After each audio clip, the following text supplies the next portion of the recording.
being so cautious? We heard another explosion, and I'm assuming that's the one that came from the lower level, since there were two, and I thought... Because it was like 18 minutes apart.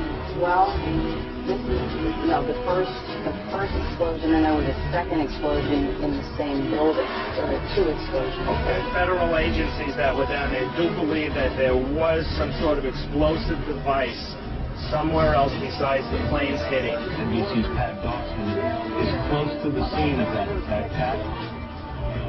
Just moments ago, I spoke to the chief of safety from the New York City Fire Department, Chief Albert Turry.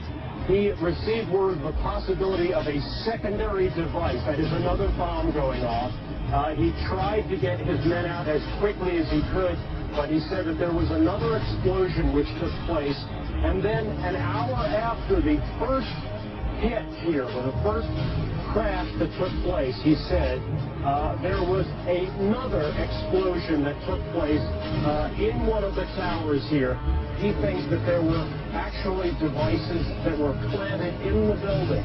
The second device, he speculates, was probably planted in the building. First one and then the other, some say after secondary explosions. We understand now there has been a secondary explosion on Tower 2. If you wish to bring anybody who's ever watched a building being demolished on purpose knows that if you're going to do this, you have to get at the under infrastructure of the building and bring it down.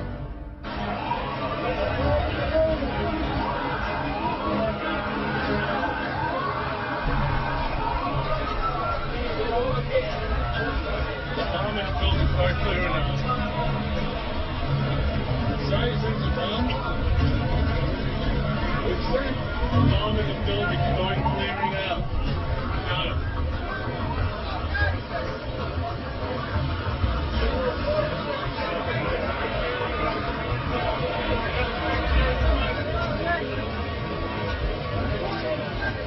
So tell me how you're feeling. How did you get there? What happened to you? I worked for the Trade Center, one of the carpenters, and I was going to go do a job, and I got on the elevator, and the freight elevator, and I heard the first explosion, and the elevator blew up, the doors blew up, and it dropped, and I was lucky that the elevator got caught between two floors that... Which floors? The B levels, the basement levels, with all the, all the mechanics on them. There was another big explosion in the other house. Flames was coming out of this billowing grey smoke. People still not panicking. People not quite understanding what was going on.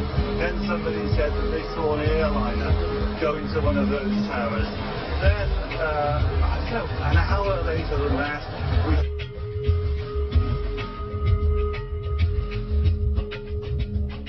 had that big explosion from much, much lower. I don't know what on earth caused that.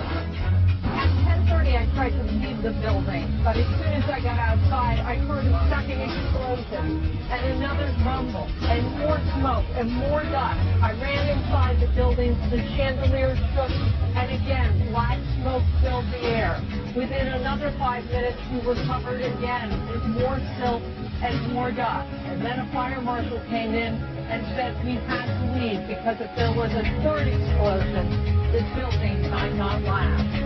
As we were getting out here, we were making our way to the stairway. There was a heavy-duty explosion. So many people out, and then there's those secondary explosions, and then subsequent collapses. So I don't know how many people were there. I know there's a lot of firefighters. New York's bravest never had a chance. They really never even got that close to the building. The explosion blew and it knocked everybody over. The FBI is here, as you can see. They had roped this area off. They were taking photographs and securing this area just prior to that huge explosion that we all heard and felt. Most of the victims so far were people outside the blown-up buildings. Like, it sounded like gunfire. Bang, bang, bang, bang, bang. And then all of a sudden, three big explosions. To me, it sounded like an explosion, then the rolling sound sounded like the building collapsed. The floors collapsed down. and ran like hell. Thank God. 69, but I can still run. It just went boom, it was like a bomb went off. And it was like holy hell coming down them stairs. And then when we go up front, I got to the bottom, we were coming out. And a mezzanine level there, and another explosion, right on the everyone's flying. Yeah, I just saw that as well. The second tower, the only one that was standing, tower number 1, just we saw some kind of explosion. A lot of smoke went out at the top of the tower, and then it collapsed down onto the street. Next thing we know, it was boom, and the floor started shaking. And then we saw debris fall down, and next thing we know, we had to get out of the building. We stuck on the stairs for a while. We finally got down to the lobby. Then we get to the lobby, it was big.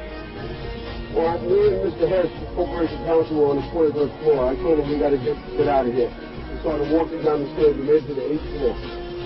Big explosion. Blew us back up to the 8th floor. I was making my way to the foot of the World Trade Center. Suddenly, while talking to an officer who was questioning me about my press credentials, we heard a very loud blast, an explosion. We looked up, and the building literally began to collapse. Rose Housley, one of our CNN producers, is on the phone. Rose, what do you got?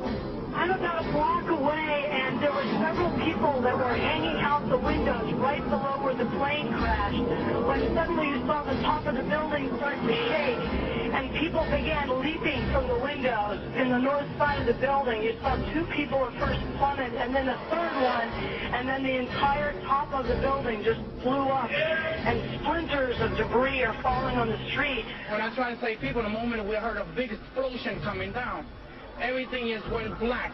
Everything came down, glass started popping. People got hurt, stuff went on top of them, and it was a big explosion. Everything got dark, real dark, like snow. You can see behind me, oh, this is not snow, this is all from the building. It was a terrible nightmare. As I was down in the basement, all of a sudden we heard a loud bang, and the elevator doors blew open. Some guy was burnt up, so I dragged him out. His skin was all hanging off. The streets of the financial district covered with debris, in some cases ankle deep. Cars on fire, cars just burned by the force of the explosion. It was like something no one had ever seen. This huge, incredible force of wind and debris actually came up the stairs, knocked my helmet off, knocked me to the ground. I was about 5 blocks away when I heard explosions, 3 thuds, and turned around to see the building we just got out of. Antenna tipped over and fold in on itself. We started on floor by floor, it started popping out.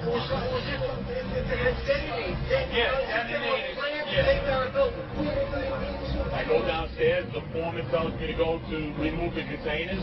As I'm walking by the main freight car of the building, in the corridor, that's when I got blown. I mean, the impact of the explosion, of whatever happened, it threw me to the floor, and that's when everything started.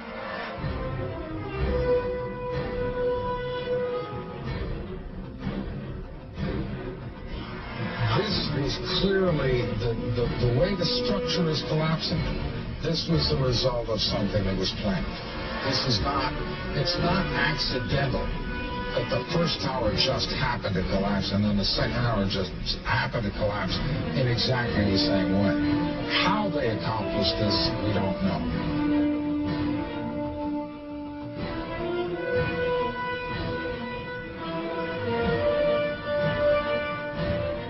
I tell you what, a person who believes that this wasn't set up by our own government, isn't it?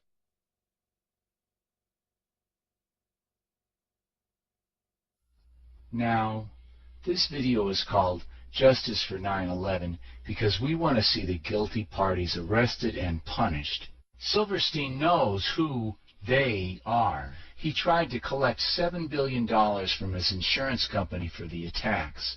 He's in league with the killers. And based on this evidence, he should be arrested and prosecuted. And who else should be punished for this outrageous crime? Richard Myers should be very high on our list. 50 minutes after the first plane hit, 50 minutes after everyone in the country knew that we were under attack, with all of the defenses in place around the Pentagon, this guy couldn't get one single shot fired in our defense. But Myers is just a soldier. He follows orders, and his orders come from George W. Bush. Bush liked the job Myers did on September 11th. He liked it so well that he promoted Myers the following week. For that alone, he should be arrested and prosecuted. But let's take a closer look at the president. As many people know, on the morning of September 11th, Bush arrived at a school in Florida. However, you may not know that Bush has said, Well, first of all, when we walked in the classroom, I had seen this plane fly into the first building. There was a TV set on, and What? What did he just say? Well, first of all, when we walked in the classroom, I had seen this plane fly into the first building. There was a TV set on, and No TV channel showed the first plane flying into the building. If Bush saw the first plane crash that morning, it was on a closed circuit from a secret government source. That by itself, having cameras in place for a live shot of the first plane hitting the Twin Towers, suggests that Bush and his people knew in advance that the attacks were coming. But we're just getting started. Well, first of all, when we walked in the classroom, I had seen this plane fly into the first building. There was a TV set on, and I thought it was pilot error. Bush and everyone else in the world knew that the World Trade Center was a terrorist target. It had been bombed before in 1993. FEMA showed the towers as a target on the cover of their 1997 study on terrorism. The Justice Department showed the towers as a target on the cover of their manual distributed to local police in the year 2000.